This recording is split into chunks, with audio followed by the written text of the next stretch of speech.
YS Jaganmohan Reddy అనే నేను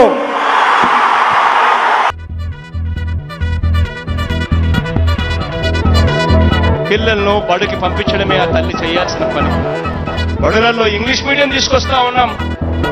బ్రతుకులు మారే రోజులు దగ్గరలోనే ఉన్నాయి.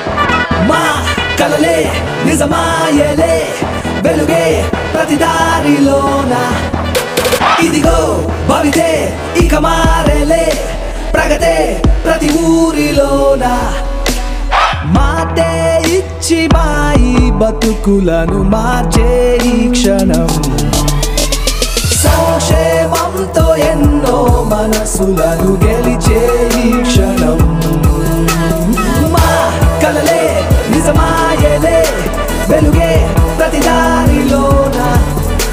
మధ్యకాలంలోనే నా మతం గురించి నా కులం గురించి కూడా మాట్లాడుతూ ఉన్నారు. నా మతం మానవత్వం అని చెప్పి ఈ వేదిక మీద నుంచి నా కులం మాట నిలబెట్టుకునే కులం అని చెప్పి నేను ఈ వేదిక మీద నుంచి తెలియజేస్తాను.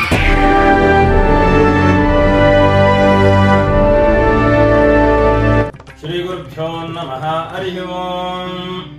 విరాట్ పద విఖ్యాతం సిద్ధానంద ప్రదాయకం కాలజ్ఞాన ప్రవక్తారం వీర బ్రహ్మం గురుం భజే. శ్రీ గురుభ్యో నమః. భారతదేశ వ్యాప్తంగా జరగబోయే ఈ మహాసంగ్రామం, మహాయుద్ధం ఇప్పుడు ఆంధ్రప్రదేశ్లో ప్రారంభమైంది. ఈ నేపథ్యం పోటాపోటీన మహత్తరమైన ఎలక్షన్లో రెడీగా పూర్వ సిద్ధతలు అయ్యి ఉన్నప్పుడు మహత్తరంగా ఈరోజు జాతక చక్ర విశ్లేషణ చేస్తున్నాము. గౌరవనీయులు వైఎస్ జగన్మోహన్ రెడ్డి ముఖ్యమంత్రులు వాళ్ళ ఒక జాతక చక్ర విశ్లేషణ చేస్తున్నాము. గౌరవనీయులు వైఎస్ జగన్మోహన్ రెడ్డి గారు 21/12/1972 వీళ్ళ యొక్క జనన సమయం, స్థలము పులివిందల, ఆరుద్ర నక్షత్రం, మిథున రాశిలో వీళ్ళ యొక్క జననమైంది. వీళ్ళ యొక్క జాతక చక్ర కుండలి ప్రకారంగా కన్యా లగ్నమై ఉంటుంది. విశేషంగా ప్రబలమైన జాతకం అనుకోవచ్చు.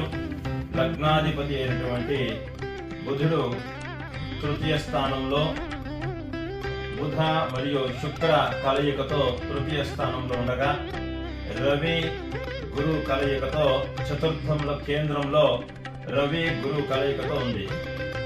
చంద్రునికి గురు కలయిక అద్భుతంగా ఉంది. చంద్రునికి రవి కేతు కలయికతో అద్భుతంగా ఉంది. ఈ జాతక చక్రంలో చంద్రునికి అంటే రాశి ఆరుద్ర నక్షత్రం మిథున రాశికి సప్తమ స్థానంలో గురువు ఉండగా దీనికి హంస యోగం అంటారు.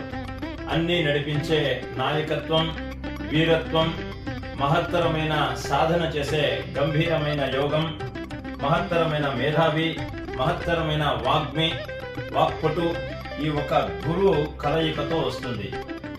అట్లనే చంద్ర గురు కలయికతో గజకేసరి యోగం అంటారు. అద్భుతమైన రాణింపు, అద్భుతమైన వర్చస్సు, అద్భుతమైన నడిపించే నాయకత్వంతో ధీటుగా వీళ్ళే ఒక అద్భుతమైన ఈ చక్రం చెప్తోంది. కాబట్టి దశాభుక్తి, గోచార దశాభుక్తి ప్రకారంగా ఇప్పుడు వీళ్ళకి బుధ దశ, శుక్ర భుక్తి 19/7/2026 వరకు బుధ దశ పీరియడ్ నడుస్తా ఉంది. దీని ప్రకారంగా ఈ లగ్నానికి లగ్నాధిపతి అయినటువంటి బుధుడు బుధ శుక్రతో కలయికతో అద్భుతమైన దశాభుక్తి, అద్భుతమైన గోచారం ఇప్పుడు జరగబోతుంది. గురు చంద్ర కలయికతో వీడికి రాశి నుంచి వృషభ రాశికి గోచారంలో గురు ప్రవేశమై సప్తమ స్థానానికి చూస్తా ఉంటాడు. బుధ మరియు శుక్రులతో కలయికతో గురు తృతీయ స్థానాన్ని, లగ్నం నుంచి తృతీయ స్థానాన్ని నుంచి రాశి నుంచి వ్యయస్థానంలో గురు కూర్చొని చూస్తూ ఉంటాడు. అట్లనే ఈ గురు ఒక గోచార రీత్యా గురుబలాన్ని దశాభుక్తిని వీక్షిస్తే, దశాభుక్తి గోచారాన్ని వీక్షిస్తే ఆ వ్యయాధిపతి తృతీయాధిపతి దశాభుక్తులు వీడికి అద్భుతంగా ఆ గురుబలాన్ని చేర్చుకుంటుంది.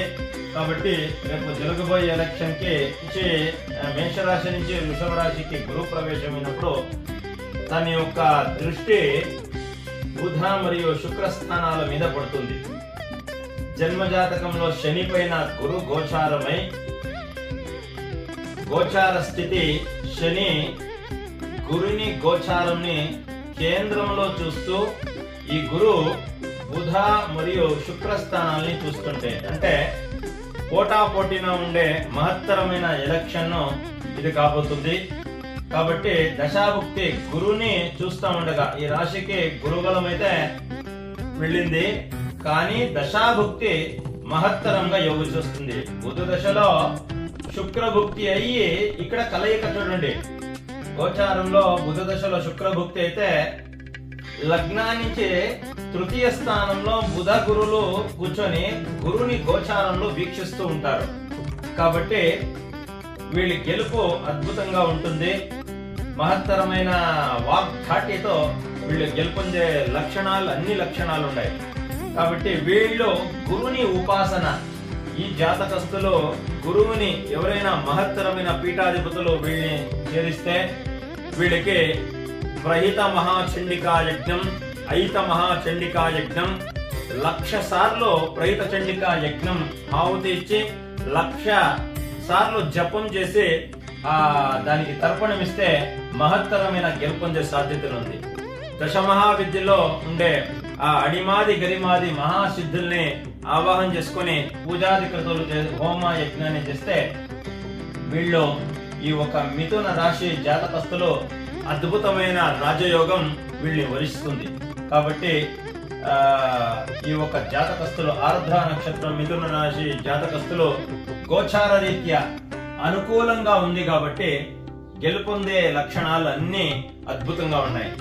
కాబట్టి ఈ జాతకస్తులు ఇటువంటి శాంతి చేసుకుని వెళితే వీళ్ళు గొప్ప ఒక సాధన చేయొచ్చు, గొప్ప గెలిపించే ఒక అవకాశాలు జాతకస్తులు ఉన్నాయి. కాబట్టి ఈ జాతక ఒక విశ్లేషణ ఇప్పుడు చేసిన అందరికీ నమస్తే, శుభం.